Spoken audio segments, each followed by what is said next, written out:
BatForceRadio. BatForceRadio is rated M for mature, or should that be immature? Hey guys, Dustin Wynn. Hey, this is Scott Snyder. This is Paul Dini. And you're listening to BatForceRadio. And you're listening to BatForceRadio. You're listening to BatForceRadio. This is Kevin Conroy, the voice of Batman, and you're listening to BatForceRadio, so stay tuned.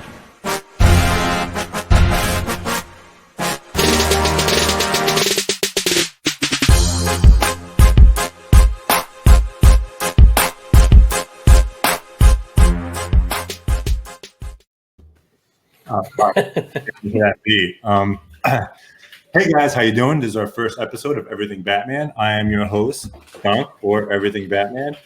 We got I gotta point this way, right? There we go. Batforce Tom, co-host and producer. And ladies and gentlemen, our very first guest, PixieQuinnCosplay, or for the show we'll call her Amanda. Thank you so much for coming in today. Hey, thank you guys.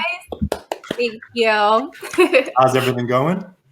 It's good. It's good. Just still sitting here in quarantine, but this is something I was able to look forward to. So thank you so much. Right, no problem. Well, I've had this idea for a while of like interviewing the cosplay community or other collectors and such. And I've been a follower of yours for about 4 years. And as far as I recall, one of the first cosplays you did when I was following you was the Bombshell Harley Quinn.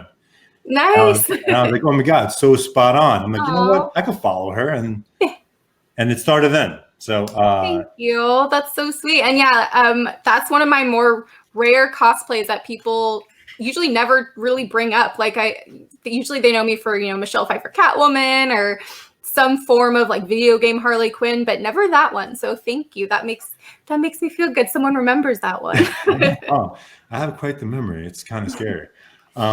So let's just go right ahead and ask some questions. Yeah. So of course, the number one question is, what got you into cosplay and why? Yeah, so I guess my first time would be way back in 2013. I was heading down to San Diego for my first time, even though I was born and raised here in Los Angeles, and it was right in the middle of Comic-Con. So I kind of dove headfirst into the whole cosplay convention world. And all I remember is seriously just being in awe, slightly scared, slightly excited, a whole mix of feelings. But what really stood out to me were these people like dressed up as some of my favorite characters. And the costumes are so amazing and intricate. And, I had been a nerd my whole life, but I never really knew how to express it. I was a gamer girl and, would watch a lot of like the superhero TV shows and stuff. But I didn't know you could wear costumes that wasn't on Halloween. And so I was kind of like, wow, I really want to do this. This could be such an amazing outlet for my nerddom.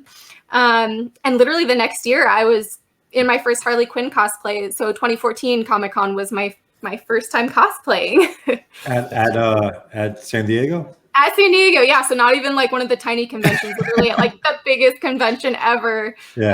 Was my first time. And yeah, looking back on those pictures of that first cosplay is slightly cringeworthy, but how was that experience the first time?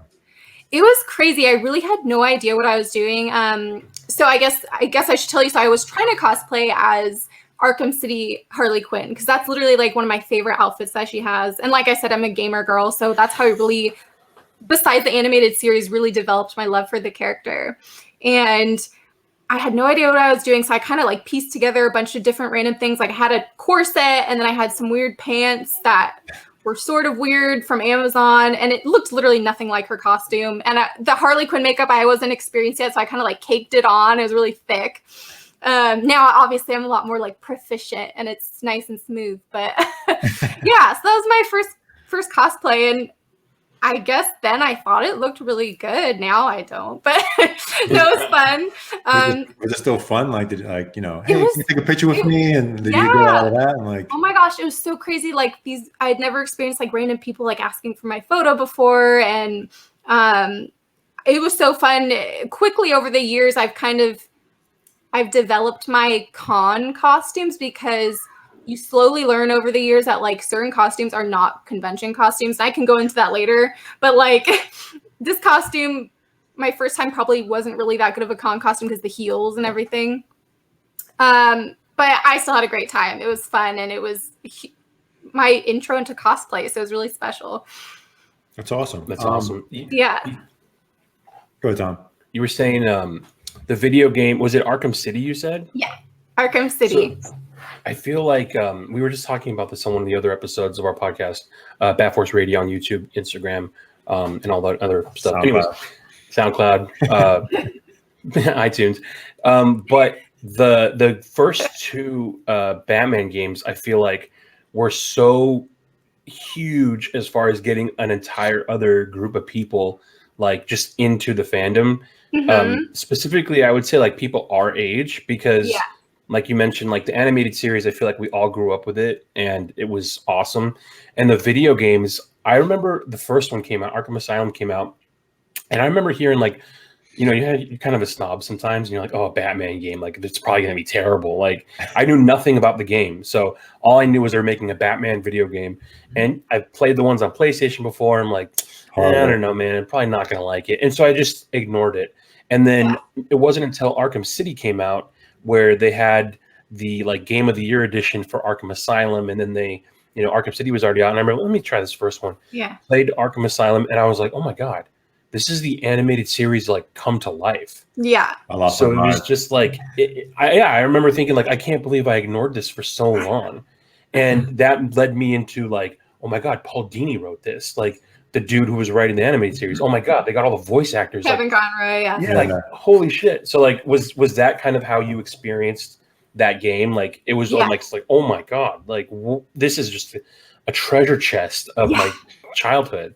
Of course. And yeah, I mean, I guess going back to the animated series, I grew up watching it with my dad, but I was young. Like when it came out, I always tell people Harley Quinn and I are the same age. We were born, created in the same year, both 92.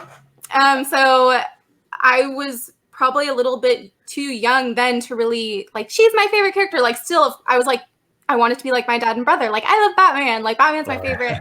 And so these games really, like, I discovered the other characters and, you know, really developed my love for Harley Quinn as like my favorite character. But yeah, those games are freaking awesome. It was like, I love obviously more darker Batman stories, and just, yeah, again, had all the voices that I grew up with, and I love those games. I was a gamer girl anyways, so I mean, those were just like magic, amazing to me.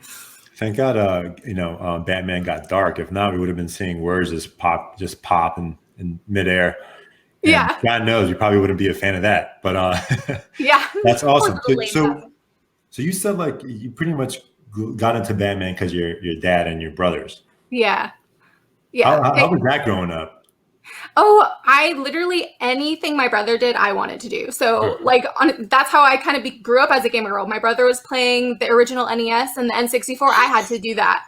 My brother and dad were watching the animated series. I had to do that. Like, and so I was really honestly raised like on Batman and Superman and nerd stuff. And yeah, it was, I loved it growing up, and I'm glad it stayed with me, because, you know, a lot of people grow out of that, but no, like, and what we were saying actually before we went live with this recording is like, it really is like all encompassing in my life. Yeah. So it's really special. It's like a part of my identity.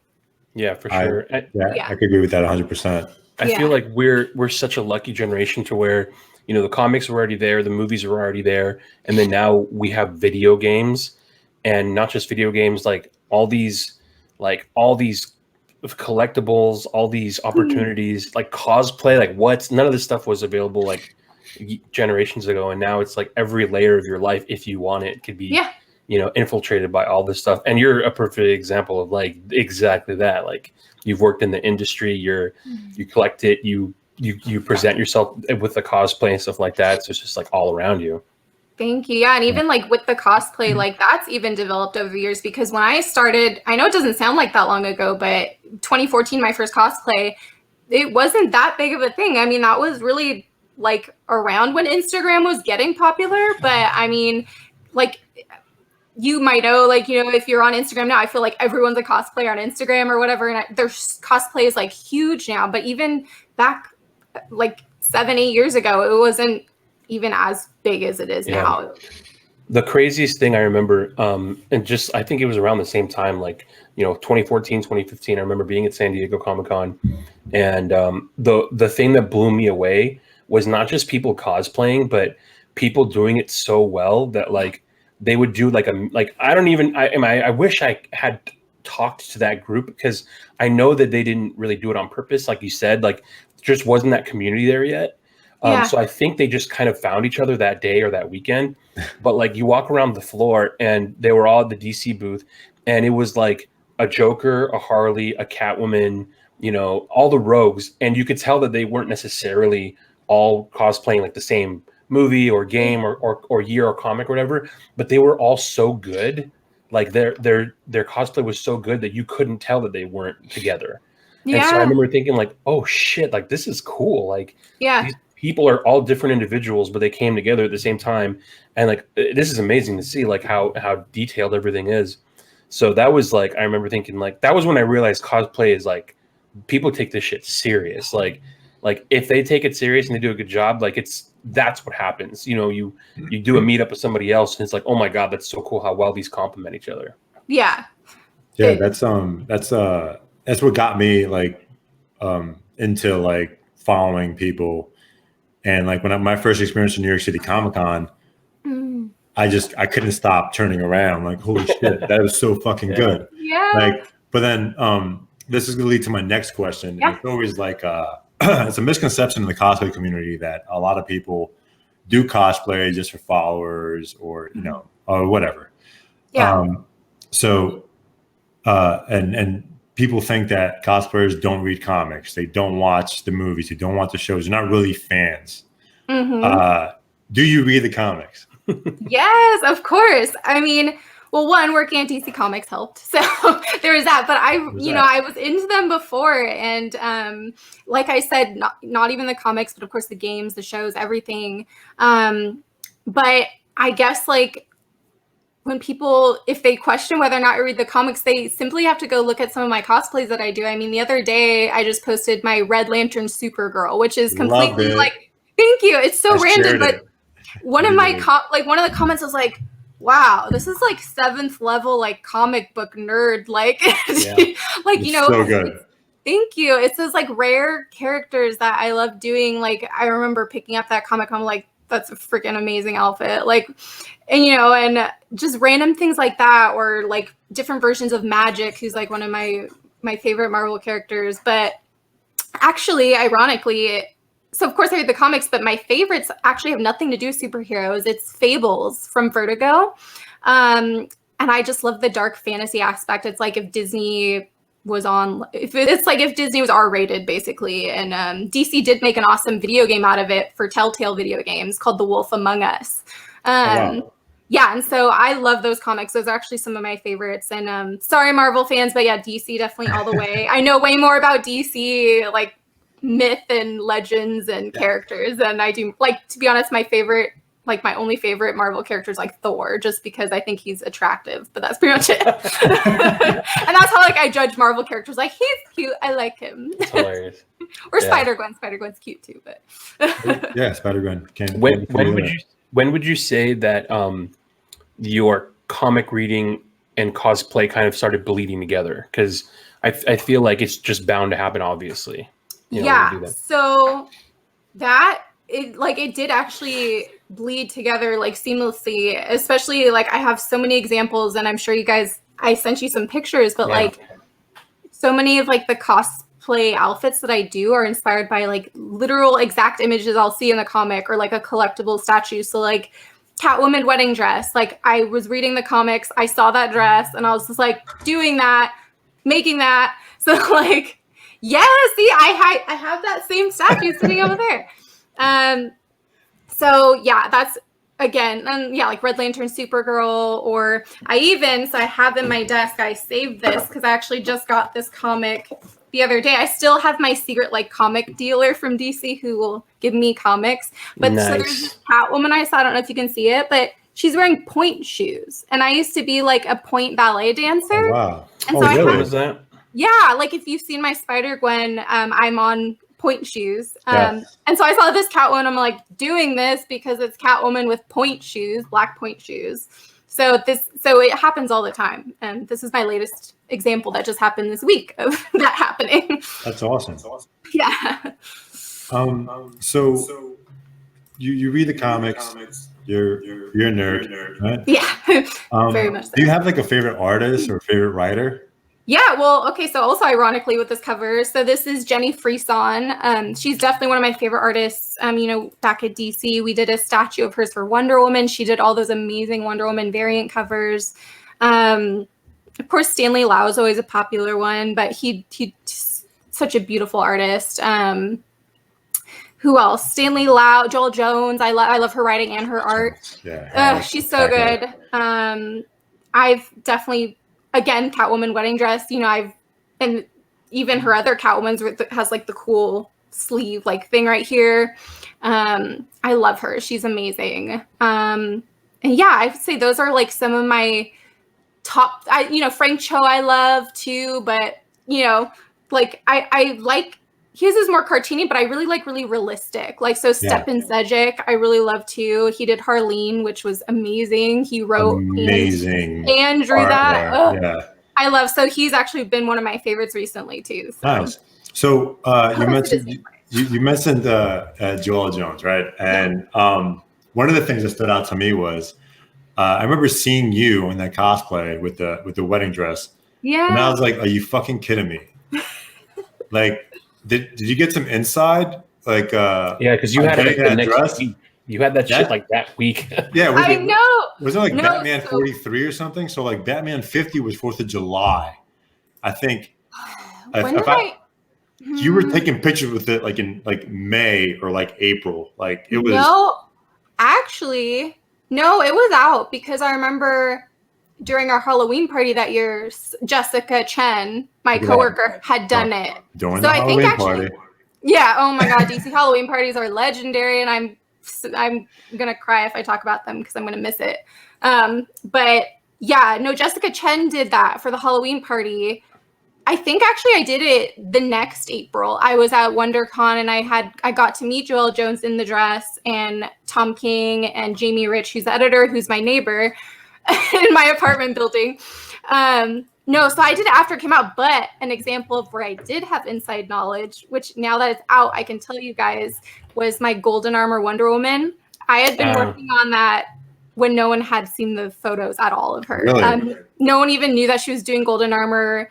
I hope I'm allowed to say it, but because of DC Direct, we were making statues it takes a while to make statues, so we'd have to see images like a year or so before, and I saw that they were doing that and I was like, oh my God, like I'm gonna get on that. But of course I didn't have like in-hand photos, so I had to kind of go off of memory of what it looked like. And then when the promo photos came out, I kind of like adjusted, but that was an example of me like having insider knowledge and working on it before anyone else could do it. So, do you want to bring some of those up while we talk about it? Let's bring up that specific one, that the Golden Armor one. All right, so something like this. What was the process behind? Oh my God, you guys! This? And like, how long did it take? Like, who did you contact? Like, there's so many. That shit is layered. Like, thank you. So that picture is only from like December. So that to build this costume from start to finish was like a year. However, I did first wear everything minus the helmet and the wings to last DC's Halloween party in 2019. And that's before they had revealed her golden outfit, but they had not revealed that she had the helmet or the wings yet.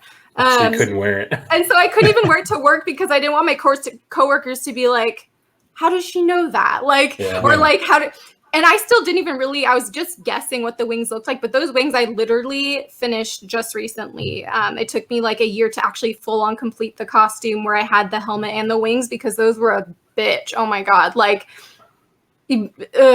just like so tedious. And then just like, figuring out the wiring in the back, like I could not get the wiring. And finally it was ironic. It actually didn't need as much wiring as I thought it did. And so it was actually taking away support systems in there. And actually the simpler was the better. But yes, thank you. That costume was my longest one I ever worked on, like a year. Really? Yeah. That's at the Disney Symphony Hall? Yeah, I thought it was perfect. The building is so like 80s-ish, like weird architecture, and it was on a very random, like right before Christmas in the middle of the day. Literally no one was there, so I felt very safe, like to be able to take off my mask, and my photographer was masked and stuff. So yeah, that was recent. That was my most recent shoot I've done, and it was epic. I'm so glad I finally got the photos before the movie came out. That's awesome. That was my goal. Is like I have to get like pro photos of this before the movie comes out, so I can like post during the week. Yeah, definitely. This one. Yeah. Is this the one you said was your first one? Okay, so that's the upgraded version. I was gonna say my first one. I did not send you what my first cosplay was. Like I said, it was cringeworthy, but that's when I really started delving into cosplay. And you mentioned even earlier, Tom, that like cosplayers were so like, I'm developing this thing where if it's not like screen accurate or comic book accurate, like I literally go insane. Like I'm turning into a perfectionist, and you know, my mom will be like, well, that's okay, you can just like modify. I'm like, no, it has to be accurate. No, so it has to be perfect. This is when I finally got it to the most accurate I can. Even now, like it's bugging me because her pants in the video game have these little like, has this brown area, and I don't have that on these pants. And so even now I'm like, I gotta change the pants. But What, how'd you do the tattoo? oh my God, that was hard. So I found the design. Luckily someone had like done this design, and I just found a JPEG of it, and then I printed it on tattoo paper. Holy shit. Nice. Yeah. That's awesome. Yeah. So, does that wear though? Because like it's going like below the belt, but like how the fuck do you keep? I mean, I guess this is a photo shoot, so you didn't have to run around all day doing this. No, yeah, it like the photo paper is weird. Like it's like actually hard to get off when you put it on. It there's like a film over it that's like, it's like you gotta scrub that shit. Like, yeah. Like, it's good. Yeah, that looks legit though. Like it's Thank you. yeah, super accurate. I need to bring out that costume again. Honestly, that was like my only pro shoot I've done of this costume. So that was like years ago. So I need to do another photo shoot. I Yeah, think. I got it. Now let's, while since we're on Harley, Yes, this was great. that was Thank just you. nuts. Thank you. I think that's another one I'm getting somewhat well known for, because, and Tom, you'll appreciate, I mean, both of you guys will appreciate this. Like people at the convention were telling me it looked like a statue, and someone who worked in DC Collectibles, I was like, that's the biggest compliment you guys can give me, because I work in the statue business for DC characters. But this was another one that has evolved over time. Getting a better cowl, getting a better collar, the corset that's added, without this, the costume is kind of like boxy. So the corset really like, showcases my figure better. So this was also fairly recent. I think that was LA Comic-Con 2018. When did COVID start? 2019. 2019. Yeah, 2019. Yeah. Yeah. So thank you. How long did it take to put that together? Again, like years. So like, to really figure out like to develop these pieces, because before I had like a crappy hand-sewn collar and a crappy hand-sewn cowl, but my friend was amazing, and we kind of developed this bartering system where we'd be like, hey, if I give you this amazing collectible statue, can you like sew me an amazing cowl? Because I don't have the skills that she has. Honestly, it was the best currency ever, like my collectibles. So yeah, but like I said, it took years to really like get this down to a science of like how I wanted it to look in the end. Looks so good. It's amazing. And I feel like definitely looks like a statue. Yeah, because it's something that you can wear more than once. It's like, I feel like it's like a working art, like work in progress the whole time, because you can wear it for one show, but then you're not happy with how something looks, or something like breaks down, and then you have to repair it, and then not start from scratch, but like you just add on better parts and elements to it, and you learn this paint sucks, this material sucks, it ripped on the first day or something. Yeah, exactly. And what I like about this costume that I haven't seen is the latexy kind of quality to it. I get a lot of comments when I post this, like, is this real latex online? Some fun comments, but it's actually, I think it's vinyl. It's not real latex, but I get asked that question so much. Is this real latex? I'm like, I don't know. I feel like people also, I don't know. I just feel like this blows up anytime you post this one. Yeah. Oh, thank you. This is like, I forgot the pictures I sent you, so this is fun going through them. Yeah, this is my Spider-Gwen. I think that's definitely my most well-known Marvel character that I do. And like I said, so I have like the flats with this costume, but I also have the point shoes because I was so inspired by Into the Spider-Verse when she's like the dancer. And I was like, I was a dancer too. And so this was fun too. This is at a studio in LA. And yeah, I feel like it completely embodies the character. I see, but again, looking at it, I would like to get a wig that was more similar to how she wears in Into the Spider-Verse, where it's like shaved on one side. So even looking at these, I'm just like nitpicking every little thing. It's awesome though, because there's so much, like, you're outdoors, you're on a roof. Yeah. It totally feels like, that's where she'd be. Is this in LA? Yeah, that's in LA. That's like right in the Fabric District. That looks like, yeah, that building to behind you on the left, is that like the I think it's used to called Windows, that restaurant on the top where it's like 360 views up there? I can't remember if that's one. Yeah. Yeah, so that's like the famous LA skyline. But yeah, Awesome. I love that studio. It's FD Studios, by the way, if anyone's in LA and wants to rent. They have like different locations with like amazing different sets. So plug for FD Studios. When it comes to like photos like this, is there any like photographers that you go to? Or yeah. So some of my favorites include, the guy who took this is Toby Tiet, and he does also like professional like photography, but the Wonder Woman one was Gill Photography, and he's amazing. There's Happy Trigger LA, his name's James, and he's really good. Pat Loika, he's really big into the comic book industry, and I know he's making like a cosplay book. Oh wow. Yeah, and he does like, he partners with really good like digital artists, and they do like epic like digital art of like some cosplays. One of my Bombshell cosplays he did, which was really cool. Yeah, but I love going to conventions and seeing all the photographers all the time. But Gil and like Toby, who did this photo, I actually see a lot of the time outside of conventions, which is cool too. So also, when it comes to shoots, whose idea is to take these pictures? Because I know, like, all right, so you have photographers know what they're doing, right? Yeah. We want them to have their artsy look into it, but I'm not really sure. Are they also like comic book people, or a lot of it is you as the creator yourself saying, hey, I think this would be a great location. This would be a good photo to take doing this or whatnot. Like, can you explain that a little bit? Yeah, so it's actually amazing that you brought up this photo right when you asked that, because, for example, with Cortana, like I said, I was a gamer girl, so I love Halo, and that was one of my favorite games, and I always wanted to be her, and I knew the photographer I wanted. So Craig, he has a cosplay called Cosplay Corral, but he also goes by Craig McNelly. He was a really amazing photographer, and he actually teaches at USC photography. So we actually shot this. He got the whole like black box studio at USC.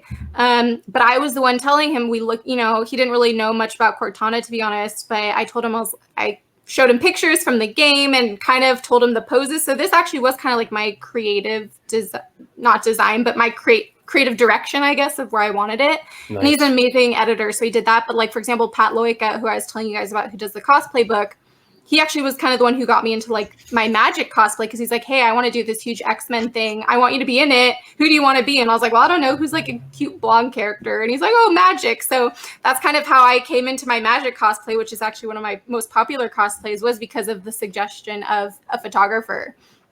So awesome. Yeah, so kind of both ways, but usually it's me, kind of like, hey, this is how I want it to look and stuff. You gotta learn these photographers, man. Yeah, no, and it very is like, sometimes, you'll have photographers asking to shoot with you, and I'll definitely be like, what do you want to shoot? And I'll be totally open to that. So yeah, it's kind of like, it's awkward, kind of like approaching each other. And a lot of this is like, no one gets really paid for it. So it's always like awkward to be like, hey, like, do you want to spend, but everyone spends a lot of money in this. The cosplayers spend thousands of dollars on their costumes, and the photographers spend thousands of dollars on their photography. Yeah. And I know, like, if some cosplayers want to sell prints, then of course they'll pay the photographer for the, so, it's kind of like, it's awkward sometimes though to ask, like, hey, but one hand washes the other, trying to help each other out. Yeah. So yeah, I think it's also like a good way for a photographer to kind of get an opportunity to work with, like, maybe if they're not used, like for me, I used to do a lot of the stuff with the collectibles, but I I am afraid of ever doing anything with like a cosplayer because I don't do much, well, not anymore because of the concert photography. So I started doing concert photography, and I realized after I go to like a basement with like a death metal band with terrible lighting, if I could do that, I could do anything. So Yeah. but yeah, Oh my like, God. If you ever want to shoot, Tom, like seriously. yeah, Okay, where do you shoot it? I'm a lot more confident now after being in those situations. So, but that's like what I mean. Like it's awesome for a photographer who maybe does only like still work to then do like, the ability to work with a cosplayer, to kind of do this kind of stuff. And then speaking of Pat Loika and speaking of, this is the one that we wanted to save the best for last because thank you. Jesus. First of all, when you sent this, my jaw dropped because I'm like, oh my God, this looks like a magazine ad for like Batman Returns or something. Like it looks like you could sell anything and it would look legit, like out of a magazine. This is a poster. Like this should be like a movie poster. It's if you don't sell prints, you need to sell this one. Hands down.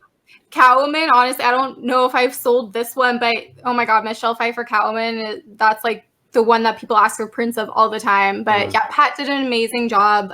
So like I said, the only thing that's real in that photo is me and the chair. The chair is really pretty. I actually really want that chair. But he likes to shoot at Wonderland Studios in Orange County. And so he'll take the picture and then he'll art direct a really amazing like digital artist, and he's like the creative director of his stuff. And so this is what they came up with, and I was like, amazing. So when you guys were doing this in person, did you have an idea of what it would end up looking like? All I knew was to pose like seductively on the chair. I did not know that the background is going to be anything like that. Actually, another photographer was also there that day who is big in the Philippines, and he also has done some cosplay books, and I did another pose, and I can send it to you guys later, but he came up with a completely different design. I was kind of like squatting down, and like it was kind of weird, but it was like a rain effect, so it looked like I was outside in Gotham and it was like raining. So it was completely different art direction and like two completely different photos, but the same day, same costume. So I'll definitely send that to you guys after. So when you did this shoot and then kind of forget that you did it like in a couple of days or whatever goes by, and he like emails you this or he texts you this, like what was your response to this? Oh my God, every time he sends me stuff, I'm like, oh my God, like, and it's funny enough. So I did a Harley Quinn that day, and that was like when my costume wasn't as the classic Harley Quinn, the latexy costume. That was like before I had evolved it. And the other day, he just recently sent me like a completely new photo that I completely forgot about because it was from like years ago. And he's like, hey, I ended up doing this one. I was like, oh my God. Like, and it was amazing. It was like me as Harley Quinn, and it was based off a famous cover of like a bunch of different like Harley Quinn faces everywhere that I did like a million different faces for. And it was something I completely forgot about. But then like, as you guys can tell, knowing me now, I was like, hey, but that's not with my like updated costume, so we shouldn't do that. So yeah, no, like you said, he'll just like randomly send me these like pieces of art, and I'm like, oh my God, like this is amazing. Yeah. This one looks spectacular.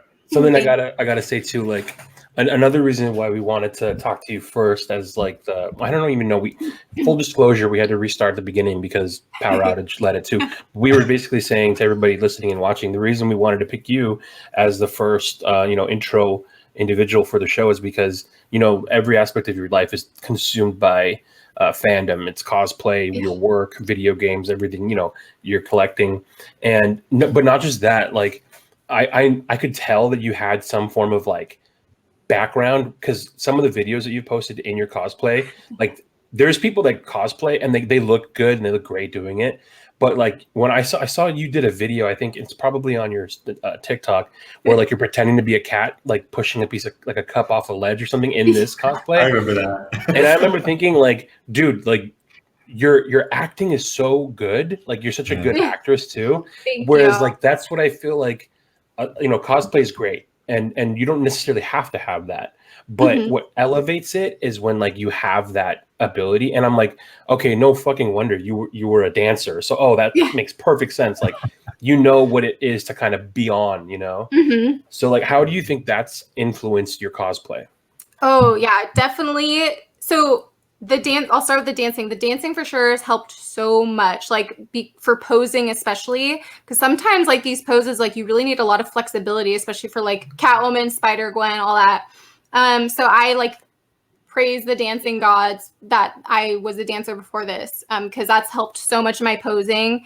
The ironic thing is I'm so shy. Like, honestly, like I used to dance in front of thousands of people and I was fine. But like if during, my college years, if I had to get up in front of a class and like speak, I would like literally want to die. Like it's my worst fear is public speaking. And even when I like, it's crazy too, because people always see me as like super personable and stuff, but I'm actually kind of like slightly an introvert and I'm really shy. And I remember one time at a convention, before I started working at DC, I was wearing my Arkham City Harley Quinn outfit and I was at the DC booth for like a Harley Quinn cosplay competition when I could enter because I wasn't working at DC at the time, so they like wouldn't ban me from entering. But I remember someone's like, "Oh, can you do like Harley Quinn's voice?" Like they wanted me to just like do it on the spot, and I was like, like no, like I don't want to do it, So I do get shy. The TikToks are good though because it's usually just me in a room by myself, so I can really act and not feel like a fool. But yeah, so the dancing has definitely helped, but I am still really shy. So I'm glad that I can fake people on social media and they think that I'm a good actress. Yeah, no, it's super believable. That's awesome. Thank you. So, all right. So we discussed you going to cons and your first cosplay, and last couple of years you going to Comic Cons. The other big question is, so what does your preparation for a Comic Con look like? Yeah, no. The thing is, so like I was saying kind of earlier, over the years I've come to learn what a convention costume is and what's not. But before I came to that realization, like I would prepare these like amazing outfits. Like I said, some of these outfits could take months. A good example is we all know Jim Fletcher from DC Collectibles. He used to do a line of statues called Ami Kami. And he did this Duella Dent Joker, and it was like kind of steampunky. And I was like, okay, I'm going to wear this to Comic-Con. It's going to be amazing. The whole convention, my costume is falling apart. Oh. I'm like dying in my heels. My white skin paint is like melting off. I look like a dying Joker animal. And I'm like, I'm about to like murder the people that I'm with. I'm getting in fights because everyone's like stressed trying to deal with this friggin' costume. And so again, like I said, I've really learned what is a good convention costume. So now when I go to conventions, I'm a lot more easygoing. I'm like, I'll either wear like Spider-Gwen because that's a really easy suit, or Cortana I did wear to a convention because that, the blue face paint, but so my preparation now is a lot more calm. It used to be like crazy and, working up to the wire, and cosplayers were all complete procrastinators. So like we'll start something, not really finish it, and then like a day before the convention we're like, gotta finish this costume that I've been procrastinating on for like weeks. But like I said, I've learned, I've been doing this for many years now, so I like to think that I'm more stress-free now, which is good, because going to conventions is stressful, like especially in costume and stuff. It can be really stressful. I'm like, it's stressful for me, and I'm not in costume. Yeah, I'm over here like, oh man, what comics do I need to get? All right, so and so, Tom King's going to be on, section B14 at 2 to 4. Scott Snyder is going to be here from like whatever, and it's like, all right, I'm stressed out about that. So I can only imagine. And now imagine doing that, but running around in a corset and heels. Yeah. Well, I'm never going to deal with that, as far as I know. I've thought about it. The corset and the heels. You just look so nice. Maybe if I dress up as the Drowned, right? There you go. Yeah, I could be the Drowned. Yeah, you got the length for it, dude. You got those legs. Yeah, I could fuck that shit up. And then I could cosplay with you because I did metal Harley Quinn. So perfect. We could cosplay together. Yeah, once the pandemic world is back to normal and I could go to San Diego Comic Con for the first time, that'd be. We'll talk about that. But yeah, I want to come to New York too, so maybe I'll come over there when I can. That'd be perfect. So another thing when it comes to like preparation for cons, like do you go like, all right, so like some people go nuts beforehand. I feel like preparation for anything leads to dieting and like exercising. You know, Yeah. I myself, I sign up for like Tough Mudders and like 5Ks and 10Ks, half marathons, whatever. And I never take it seriously until it gets closer. Yeah. And Exactly. is there anything similar that you do to that effect, or like? It's like, okay, so gonna get into like sad Amanda mode a little bit. So during my time cosplaying, like pretty much, I also at the same time started developing really bad like chronic health issues, which again, not many people know about because I'm so like bubbly and personable all the time. But no, it's been, and I'm still going through them. It's been really hard, like dealing with those, and especially because my health issues focus a lot on my stomach. So like I have so many food allergies that I developed out of nowhere, and like, you know, for a while, I was like really skinny. Like, so I actually didn't focus so much on like working out because I was like so skinny from all my health issues. And ironically, you know, that looked really good in like costumes and photos, but internally I was feeling like absolute shit. Like, and so I've been on like some medication, and unfortunately medication actually also makes you gain weight sometimes. And so as a cosplayer, that's been really hard because like I said, like I have to eat really healthy because of like my diet anyways. Normally, like I eat paleo. So I basically don't have gluten. I don't have dairy. I don't have sugar. So I eat really healthy naturally. So I don't really diet, but I do work out a lot, and none of that shit makes me lose weight because I'm on this like medication that makes it impossible for me to lose weight now. So sometimes it's been hard. Like, I know this isn't even really the question you asked, but like, it's been hard for me. Yeah, like as a cosplayer, it's been hard because, you know, looking back in some of those pictures, I was really skinny, and I'm like, damn, that looked really good in photos. And now I've gained a little bit more weight, and it's noticeable in photos. And I try, you know, before conventions, maybe I'll like go on an even more stricter diet. Usually at conventions, I don't eat anyways though. So usually those days, like I feel super skinny as it is because there's no time to eat, and your makeup, and it's just a mess to try to eat at convention. And I can't eat any of the food they sell anyways because I'll like get an allergic reaction. So I'm like, sweet, like I'll just starve all day. But it's been hard, especially like with the diet and the image part of it, with my weight fluctuating, you know. And that's, as a cosplayer now, like I was kind of saying in the beginning, there's so many people that do it nowadays that it is hard not to compare yourself to a lot of the other people you see. But yeah, so that's my sad Amanda part, but now I'm happy again. But that's, you know, that's the real me. And that's, I know a lot of other cosplayers who, you know, have, you know, their mental health or physical health, and a lot of people go through it. So Yeah, I myself, I have a hypothyroidism. So like, that's what I have. Oh, all right, there we go. Yeah. So that medication, it's like, it's funny, when I first started taking the medication for it, I was getting angry real quick, and I didn't know that was a side effect. And That's weird. That's weird. Yeah. I was saying some shit. But then you can be a Red Lantern like me. I might have to channel it. So now I'm very conscious of what I put into my system, and I'm very strict with dieting and working out, because it's really hard to like at least stay the same weight, because I could gain weight easily. Well, that's like that's me. I have autoimmune and hormonal weirdness and stuff, and so I'm glad you actually understand. Like, you kind of understand what I'm talking about. That's what I've been going through. It's not easy. Yeah, so I'm glad someone understands. Like, I got you. So also, all right. So the next thing is like on con days. Like, do you have like a sew kit? You were talking about like having a crew, and like God forbid something happens, because you know it's game day. Oh my gosh. You're in it. Things happen. Yeah. Like, first of all, I want to know, do you have like a sew kit, like last minute fixes, and like tell us of an experience where you had to? Oh no. Oh my God. So I don't have a sew kit, but it's more like, here's some duct tape, here's some friggin' Velcro, and like, and pray to God. Like, especially like my masks that I wear, I actually keep on with something called Prozaid, and it's actually what like film people use for like prosthetics and stuff, and hospitals also use it. So luckily that's served me well, but sometimes it does melt off my face. But like the Velcro, like the Wonder Woman costume that I was wearing, even at my shoot, even not at a convention, even at normal shoots, that like my little arm pads were like flying everywhere, and like in between shots, like the photographer and like everyone was like trying to shove it in. And the Duella Dent Joker I was telling you about, oh my God, like that was just a nightmare. And yeah, but basically I keep myself together with duct tape and Velcro, like at conventions. Hey, duct tape fixes everything, right? It does, and I've honestly used it like on my own skin. I'm like, just stay.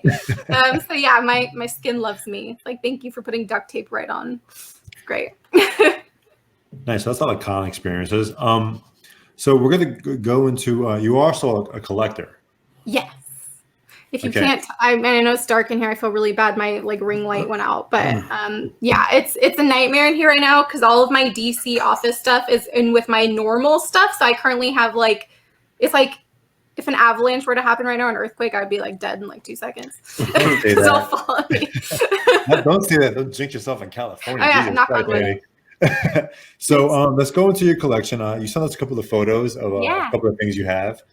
Let's do this one, Foist. Okay, so you'll actually notice the ones I sent you actually I've cosplayed as. Most of my collectibles are from DC Collectibles / DC Direct. I was able to, and I was so honored to work with them up until recently. Sadly, COVID's hit hard. If it was up to me, I would still be at DC, but we'll get back there one day. But this is, of course, from DC Direct. It was from our Gotham City Garage line. These statues are freaking epic. These are very like environmental and like very detailed. They're one of our more expensive lines as well. But I just love this Harley Quinn because it's just so different. It's like half vintagey, half badassy. Like, I don't know. I definitely cosplayed as this. And there was a year when you guys had the press, the whole press junket, and then that was the year that this book was coming out. Yes. And so there was like a whole display in that room. Yeah. Were you with them at that time? I was, and that was actually something I helped plan because I helped plan the Gotham City Garage part, and I actually had a group of cosplayers come. That's me why being Harley Quinn.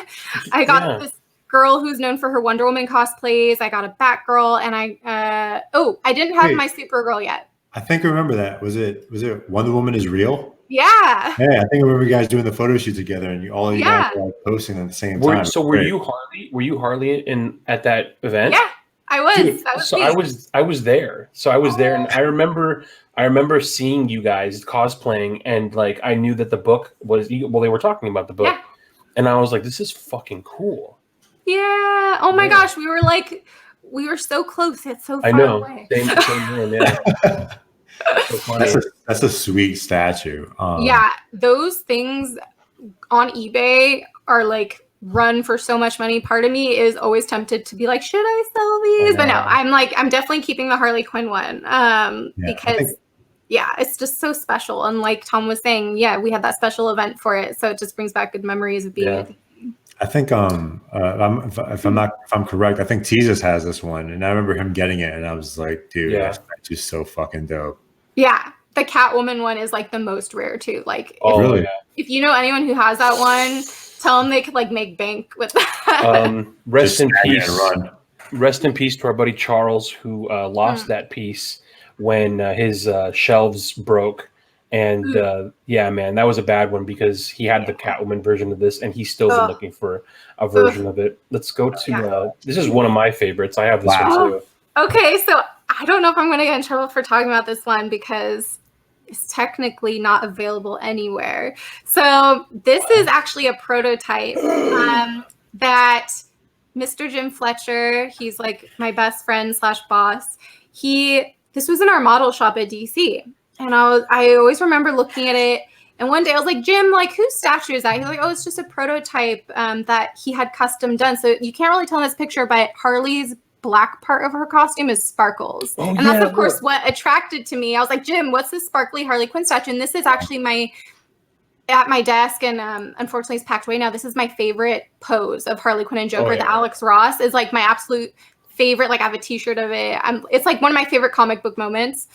And so I was like, can I please display this at my desk? And he's like, yeah, of course. And it's like literally held together by glue. This thing is actually falling apart. But when we were leaving, and I don't know, we can probably keep this in, it's fine. But on my day when I was packing up my desk, I was like, so will anyone know if this thing goes missing? I mean, it was like just sitting there forever. And Jim's like, I don't, it belongs to me. Like, it's very special, and I love it. So yeah, that's my most prized possession, I think. I'm sure. Yeah. It's such a great classic piece. Yeah.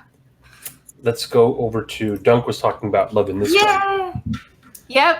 So again, that's so beautiful. It's one of our ones we did before, unfortunately, everything happened with DC Direct. But I know Travis Hasback, the art director on that one, I love him because he made sure that like all the details were there. I remember like for a while, the lace on her arm part, they were just going to do like a Tampo sticker of that, but he made it so that they actually like full on sculpted it into her. The paint, I believe by Michael Cower, is so like amazing. And so I had to include that in one of mine because I remember I was like waiting for like years for this one to come out, and it finally did this year, and I'm glad I got to snag it before we left. But yeah, the lacing on it is gorgeous. Like I love the lacing on it. It's like on her skin, even on the dress itself. It's like so detailed. It's like wow, like what an amazing piece. It's so pretty, and I have all the Joelle Jones. Like I said, she's one of my favorites, so I have all of her statues displayed, all of them except for Mara because that one broke when I was leaving. No. This one, you said it inspired an awesome badass cosplay that you do. Oh, yeah. So I remember I saw the cover by Greg Horn, but the cover is literally just like her bust, like her head and her bust. And I remember when our art director, Trevor Zamet, was working on this piece, he actually got the rest of her body designs from Greg Horn. So Greg Horn specifically finished his piece of art, like the full body for us, for the statue. And so I was like, well, if he's doing this specifically for us at DC Direct, I got to do the cosplay of it because that's so awesome of him. And so I did do this cosplay. I had like, you can kind of see it being a creeper in the background, like right there. Like an amazing mask made from one of my cosplay like creators. He makes like amazing props and stuff. This statue, I don't know if it did well for DC Direct, but I thought it was so cool. I love like creepy badass stuff. So was this technically part of the Harley red, white, and was it red, white, and black? Mm-hmm. Yeah. Yeah, cool. But it would totally fit in with the metal like multi-part statue that we did. Yeah, for sure. And then we got to do the classic. Yeah, I had to include that one, and I don't know. I mean, again, I'm so sorry it's so dark in my room, but I have like a whole. Tom, you remember my desk at work was like a Harley Quinn shrine. Dude, it was so awesome. So I had to bring all them back here. And I was trying to think, which one should I send you guys? Like, I don't know. And this one, I would say I love Bombshells maybe even more, the Harley Quinn Bombshells. But I had to include this one because this one was so popular for DC Direct. And it reminds me so much of my classic Harley Quinn outfit that I do. Yeah. And we literally did like every size of the statue. There's like a 3-inch one, a 7-inch one. This is a 12-inch one, and then we did that life-size one with Sideshow. So this was like literally our most popular statue. Yeah. And I love that one so much. You've probably seen it at the Comic-Con booth all the time. For sure, it's the giant one that you guys traveled around with. So that people like to grab her bottom at the convention, so we literally have to like wipe down her butt after the conventions because of all the fingertips on it. God. Definitely not COVID safe at all. I know. Like, stop touching her butt. Let's throw this one in because I just love. Oh my God. Okay. Beautiful. So this one is so awesome, and it's again from the Joelle Jones CoverGirls line, but I wanted to include this one because I actually posed for this one. What? So if you have that statue, that's me. No way. Party. Yeah, so Travis, again, who's art director, he was having, and the sculptor especially, were having such a hard time figuring out how to do this pose because every time they would sculpt it, it just, her back wouldn't look natural. And so they had to like get me to literally just like sit in a chair with heels, and just so they could see how the human body actually would be in that position.